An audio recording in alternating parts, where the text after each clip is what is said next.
കോൺഗ്രസ് തിരുവനന്തപുരത്തിട്ട് കുട്ടികളെ പരിശീലിപ്പിക്കുമ്പോൾ league, youth league ദില്ലിയിൽ പോയി കരുത്തു കാണിക്കുകയാണ്.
ഇവിടെ ഒരുപാട് ബുദ്ധിമുട്ട് സഹിച്ചെത്തിയിട്ടുള്ള വിവിധ ജില്ലകളിൽ നിന്നിവിടെ എത്തിയിട്ടുള്ള എൻ്റെ സുഹൃത്തുക്കൾ, യൂത്ത് ലീഗ് ഒരു സമരം പ്രഖ്യാപിച്ചാൽ അത് കേരളത്തിലല്ല, അത് ഡൽഹിയിലല്ല, ഇനി UN ആസ്ഥാനത്ത് വരെ നടത്താൻ മുസ്ലിം യൂത്ത് ലീഗ് സജ്ജരാണ് എന്ന് തെളിയിക്കുന്നതാണ് ഈ ഒരു സമരം. അത്രയ്ക്ക് അങ്ങോട്ട് പടിഞ്ഞാട്ട് പോണ്ട, അവിടെ കടലുണ്ട് എന്ന് പണ്ട് കാരണവന്മാർ പറയാറുണ്ട്. അതൊന്ന് ഓർക്കുന്നത് നല്ലതാണ്. ഏതായാലും സമരം നന്നായി. ഈ ഒരു മാർച്ച് നിശ്ചയിച്ചപ്പോൾ പല ആശങ്കയുണ്ടായിരുന്നു. പെട്ടെന്നാണ് ഒരു പാർലമെന്റ് ഇലക്ഷൻ വന്നത്. കേരളം മുഴുവൻ, ഇന്ത്യ മുഴുവനും വളരെ ആകാംക്ഷയോടെ കൂടി നോക്കിക്കാണുന്ന ഒരു ഉപതെരഞ്ഞെടുപ്പ് മലപ്പുറത്ത് നടക്കുമ്പോൾ എന്തുകൊണ്ടാണ് ഇവിടെ ഈ ഒരു മാർച്ച് നമുക്ക് മാറ്റി വെച്ചുവിടായിരുന്നു എന്നൊക്കെയുള്ള പറ്റിയ ചോദ്യങ്ങൾ വന്നു. പക്ഷെ മുസ്ലിം യൂത്ത് ലീഗ് ഒരു പദ്ധതി നിശ്ചയിച്ചാൽ അതെന്ത് വില കൊടുത്തും നടത്തും എന്നുള്ളത് നമ്മൾ തെളിയിച്ചിരിക്കുകയാണ്. അത് മനസ്സിലായി. പക്ഷേ ഇതിപ്പോൾ തെളിയിച്ചത് എന്തിന് എന്ന് മനസ്സിലായില്ല. കുഞ്ഞാലിക്കുട്ടി സാഹിബ് വരും മുമ്പ് യൂത്ത് ലീഗ് അരങ്ങൊരുക്കിയതാണോ അതോ ET മുഹമ്മദ് ബഷീറിന് വേണ്ടി അരങ്ങ് കൊഴിപ്പിച്ചതാണോ എന്ന് മാത്രം മനസ്സിലായില്ല. I wish to say one more thing. When this new youth league committee took charge, we had an expectation that this committee is dynamic and they will rise up to the occasion and they will take up the burning issues and they will show their courage. പടക്കം പോലുള്ള ഈ youth league committee ഏത് പൊള്ളുന്ന പ്രശ്നത്തിലേക്കും ചാടിക്കളയും എന്നാണല്ലോ ET പറഞ്ഞത്. എന്താണാവോ ഇതിൻ്റെയൊക്കെ ലക്ഷ്യം? നല്ലൊരു പ്രകടനമാണ് ഇന്നിവിടെ യൂത്ത് ലീഗിൻ്റെ കുട്ടികൾ കാഴ്ചവെച്ചത്. ഞങ്ങൾക്ക് വളരെ സന്തോഷമുണ്ട്. നിങ്ങളെല്ലാം കണ്ടു. 2 കിലോമീറ്റർ അധികം വളരെ അച്ചടക്കത്തോടുകൂടി നടന്ന് ജാഥയായി വന്ന് ഇവിടെ ഇത്രയേറെ ആളുകൾ, കേരളത്തിൽ നിന്ന് ഇവിടെ വരാനുള്ള പ്രയാസങ്ങളൊക്കെ എല്ലാവർക്കും അറിയാം. അങ്ങനെയെല്ലാം സഹിച്ച് വളരെ വലിയ ഒരു ഉദ്ദേശം മുൻനിർത്തി ഇവിടെ വന്ന് വളരെ മാതൃകാപരമായിട്ടുള്ള ഒരു അജിറ്റേഷൻ, എന്നാൽ എല്ലാവിധ ഒരു പുതിയ തലമുറയുടെ ആ ധാർമ്മിക രോഷം കൃത്യമായി കാണിക്കുന്ന വിധത്തിലുള്ള ഒരു പ്രകടനമാണ് ഇവിടെ കാഴ്ചവെച്ചത്. വിഭജനത്തിന് ശേഷം ഇതാദ്യമായിട്ടായിരിക്കും മുസ്ലിം ലീഗിൻ്റെ കൊടിയുമായി ദില്ലിയിൽ ജന്തർ മന്ദിറിൽ ഇങ്ങനെയൊരു പ്രകടനം നടക്കുന്നത്.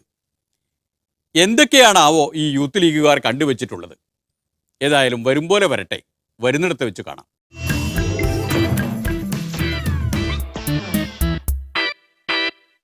മൂത്ത കോൺഗ്രസുകാർ സമരം ചെയ്യാൻ കണ്ട സ്ഥലം മൂന്നാറാണ്. മൂന്നാർ കയ്യേറ്റത്തിനെതിരെ.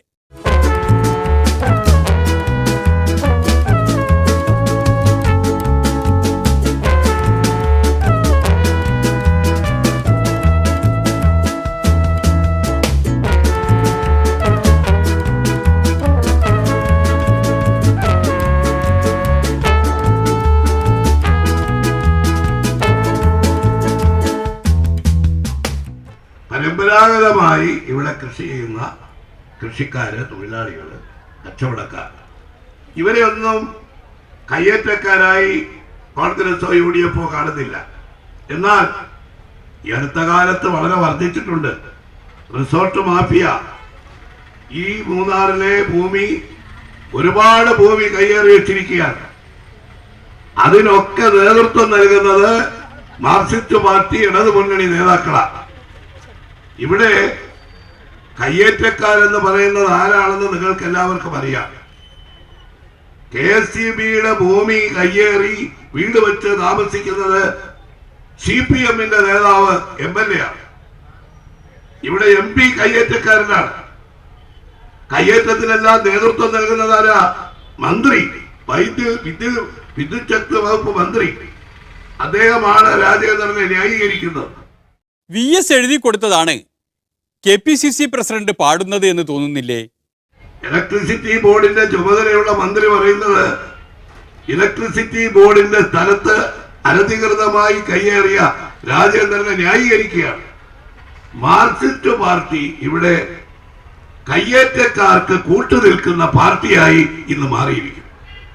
ഭരണകൂടത്തിന്റെ ഒത്താശയുണ്ട്. ഈ കയ്യേറ്റങ്ങൾ, വൻകിട കയ്യേറ്റങ്ങൾ, മാർക്സിസ്റ്റുകാർ നടത്തുന്ന കയ്യേറ്റങ്ങൾ, ഇതെല്ലാം ഒഴിപ്പിക്കണം എന്നുള്ളതാണ് കോൺഗ്രസിന്റെയും UDFന്റെയും ആവശ്യം. അതൊക്കെ മൂന്നാറിൽ പോയി ധൈര്യമായി പറയാൻ പറ്റിയ ദിവസമാണ്. കാരണം മണി ആശാൻ മൂന്നാറിലില്ല, കേരളത്തിൽ തന്നെ ഇല്ല, ദില്ലിയിലാണ്. അതല്ല, അവിടെ എന്തെങ്കിലും പ്രസംഗിക്കിട്ടുണ്ട്, അതൊന്നും ഞങ്ങളുടെ ഒരു വിഷയമല്ല. ഇത് ഇവിടെ ഡൽഹി വന്ന് മൂന്നാറ് കാര്യം പറയുക എന്ന് പറഞ്ഞാൽ പണ്ടാരാണ്ട് പറഞ്ഞൊരു പണിയാണ്. ഞങ്ങൾക്ക് വേറെ തൊഴിലൊന്നുമില്ല. ഞങ്ങൾക്കിപ്പം വൈദ്യുതി കാര്യവും ഇത്തരം കാര്യം പറയാൻ നിങ്ങളുടെ സഹായം അഭ്യർത്ഥിക്കാൻ വന്നാൽ അന്നേരത്തെ ഈ ഇടയ്ക്ക് കൊണ്ടുവന്ന് ഈ വൈക്കോലിട്ട് ചക്ക വിട്ടുന്നതിനുള്ള പണി ഞങ്ങളുടെ അടുത്ത് വേണം.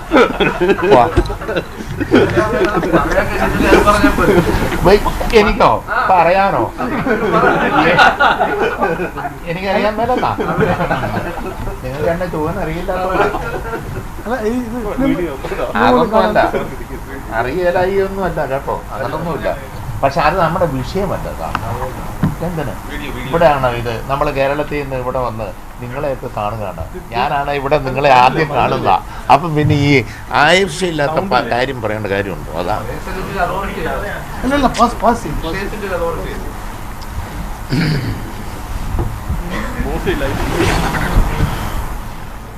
ലൈറ്റ് ഓഫ് ചെയ്യണോ? മൂന്നാറിലെ കാര്യം പറയാനേ ആശാന് മടിയുള്ളൂ കേട്ടോ. മലപ്പുറം കാര്യമൊന്ന് ചോദിച്ചു നോക്കണം, അപ്പോഴറിയാം അതിൻ്റെ ഹരം. മലപ്പുറത്ത് പോയിട്ട് ഞാൻ ഒരു ദിവസമല്ലേ പോയല്ലോ. ഇനി നാളെ കഴിഞ്ഞ് മുതൽ പോവും. ഒരു 4 ദിവസവും കൂടെ പോവും. അത് കൊള്ളാം. അതല്ലെന്നേ, അവിടെ അത്ഭുതങ്ങൾ നടന്നാൽ അത്ഭുതങ്ങൾ നടക്കാമല്ലോ. മഞ്ചേരിയിലും എല്ലാം അവിടെ എല്ലാം തോറ്റില്ലേ പണ്ട് അവർ. അത്തരം സാഹചര്യം ഇപ്പോൾ ഉണ്ടല്ലോ, മനസ്സിലായില്ലേ? കുഞ്ഞാലിക്കുട്ടി ഇവിടെ പാർലമെൻറ്റ് വന്നിരിക്കണോ ഫൈസൽ വന്നിരിക്കണോ എന്നാ പ്രശ്നം. അങ്ങനെ വരുമ്പം ഫൈസൽ വന്നിരിക്കുന്നതല്ലേ നല്ലത് ഇന്നത്തെ ദേശീയ രാഷ്ട്രീയ സാഹചര്യത്തിൽ. പിന്നെ ആഹാ, കുഞ്ഞാലിക്കുട്ടി മിണ്ടുവോ? എവിടെ മിണ്ടും? പുള്ളിക്ക് മിണ്ടാൻ കഴിയില്ലല്ലോ, ഭയപ്പാടാ. മുസ്ലിം അത് തന്നെ. പിന്നെ ആഹാ, ഇനി എൻ്റെ നാക്ക് കൊണ്ട് പറയിപ്പിക്കണോ നിങ്ങൾ? അല്ല, അതിന് കാരണമെന്ന് പറഞ്ഞാൽ വേണ്ടതല്ലേ പറയുകയല്ലോ തന്നെ. അതിനുള്ള ആത്മധൈര്യവും ഇല്ല, അത് തന്നെ. നയവും ഇല്ല, പരിപാടിയും ഇല്ല, അത് തന്നെ. ഞങ്ങൾക്ക് നയമുണ്ട്, പരിപാടിയുണ്ട്, ഞങ്ങൾ പറയുകയും ചെയ്യും, എവിടെ ആണെങ്കിലും പറയും. ഞാൻ പറഞ്ഞതും അതുകൊണ്ടാണ്, അവിടെ പ്രസംഗിച്ചതും അങ്ങനൊക്കെ തന്നെയാണ്. പിന്നെ ഒരു കുഴപ്പമില്ല.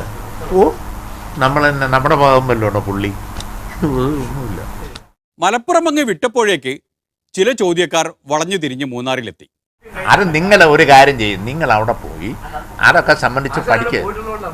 അല്ല, നിങ്ങൾ പറയുന്ന എൻ്റെ നാക്കേ കൂടെ കേൾക്കണമെന്നല്ലേ? അത് നടക്കില്ല.